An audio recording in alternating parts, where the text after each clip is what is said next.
अस्सलाम वालेकुम। उम्मीद है कि आप खैरियत से होंगे।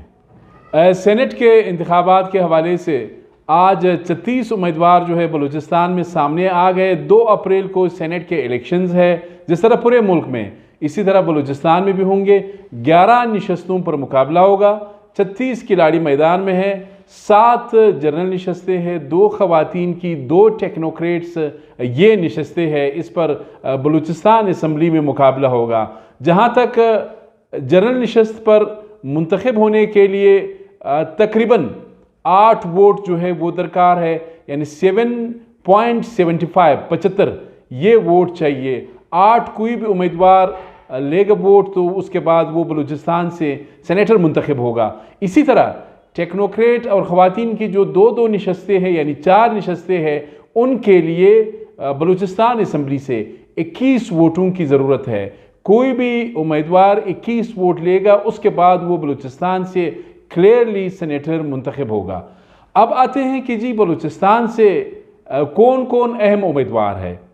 आज अहम डेवलपमेंट ये हुई कि साबिक निगरान वज़ीर-ए-आज़म अनवार उल हक काकड़ ने भी अपने कागजात नामजदगी इलेक्शन कमीशन ऑफ पाकिस्तान के पास जमा करा दिए। सेनेटर दिनेश कुमार, जिनका ताल्लुक बलूचिस्तान अवामी पार्टी से है, उन्होंने इलेक्शन कमीशन के दफ्तर में साबिक निगरान वज़ीर-ए-आज़म के कागजात नामजदगी जमा कर दी है। ये इंपॉर्टेंट डेवलपमेंट है। इसका मतलब ये है कि अनवार उल हक काकड़ ज़ाहिर है साबिक निगरान वज़ीर-ए-आज़म, उनकी नज़रें जो है चेयरमैन सेनेट की नशस्त पर है। लेकिन वहाँ पर आपको पता है कि पाकिस्तान पीपल्स पार्टी भी अपने कार्ड जो है जरदारी साहब बहुत ही हुनरमंदी से खेल रहे हैं। खुद प्रेसिडेंट बन गए, सिंध की गवर्नमेंट, बलूचिस्तान की गवर्नमेंट, इसी तरह चेयरमैन सेनेट जो है उस पे भी उसका his eyes are focused on chairman senate. और उसके लिए जो एक्सपेक्टेड कैंडिडेट है पाकिस्तान पीपल्स पार्टी की जानिब से, वो सैयद यूसुफ रज़ा गिलानी साबिक वज़ीर-ए-आज़म हैं। ये तो इस हवाले से था। इसके अलावा पीपल्स पार्टी के हवाले से तो आपको पता है कि मीर चंगेज़ जमाली है, इसी तरह सरदार उमर गोरगेज है, और भी नाम है। ये सारे टेक्नोक्रेट्स भी है, ख़वातीन भी है, ये नाम सामने आए हैं। जमात उलमा इस्लाम के हवाले से कुछ डेवलपमेंट हुई है, वो आपसे शेयर करूँगा। मौलाना अब्दुल वासी जो सूबाई अमीर है वो कैंडिडेट है। इसी तरह मेरे पास इस बात की अभी तक कंफर्मेशन नहीं है, फिर लगता है कि कोई कमर्शियल चला दिया, फिर कोई ठेकेदार जो है वो जमात के टिकट पर फिर आया है। आई डोंट नो, इस बात की तस्दीक होनी है। 2 अप्रैल तक इंतज़ार करेंगे।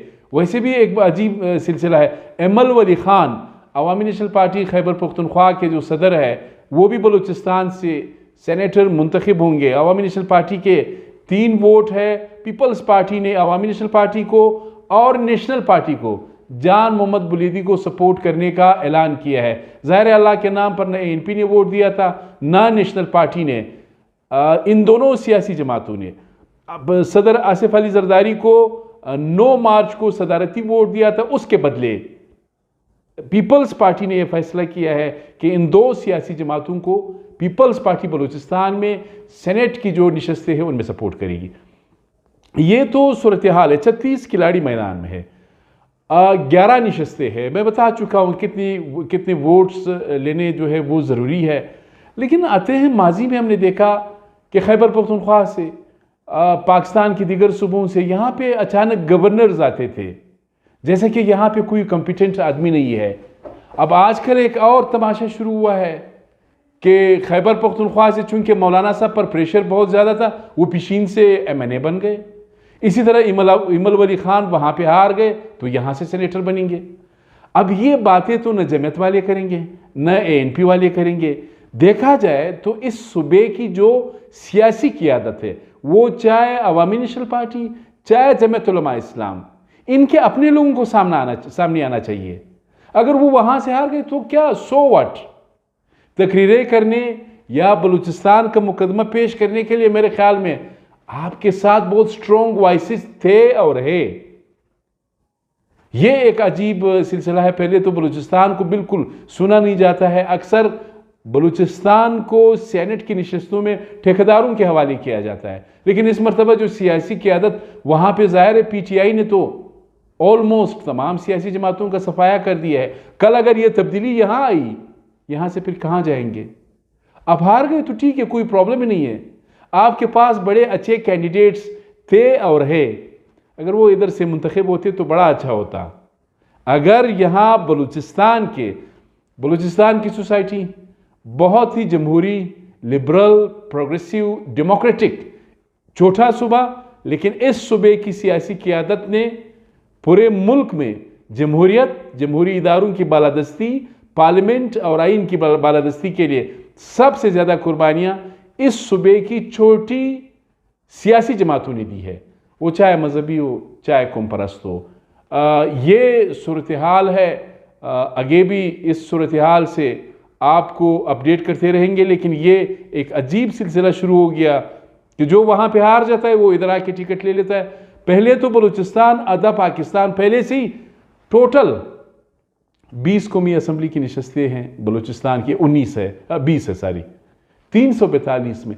हमें तो पहले ही वहाँ पे कोई नहीं सुनता है, फिर वो 2-3 जो है आप इस तरह किसी और के हवाले कर दें, फिर क्या होगा इस सूबे का? तो सियासी क़ियादत को, सियासी कारकुनों को ये सवाल करना चाहिए अपनी क़ियादत से कि ठीक है आप काबिल एहतराम है, लेकिन आप अगर हार गए कोई मसला नहीं है। यहाँ जो बेचारे, मैं ज़ाती तौर पर क्वेटा की गलियों सड़कों पर तहसील से लेके, ज़िले से लेके, यूनियन काउंसिल लेवल से लेके, ये लोग चाहे जिस भी सियासी, जब चाहे एनपी के चाहे जमात के, ये बेचारे इन्होंने अपनी पूरी ज़िंदगी दे दी। मेरे ख्याल में सेनेट का टिकट किसी ठेकेदार का हक नहीं था, इन लोगों का हक था। अगर वहाँ से कोई आ रहा है तो उसको भी इस अपने फैसले पर नज़रसानी करनी चाहिए। एग्रीमेंट्स, डिसएग्रीमेंट्स आप मुझसे इख्तिलाफ कर सकते हैं, ये मेरा ज़ाती पॉइंट ऑफ व्यू है। आपका बहुत शुक्रिया।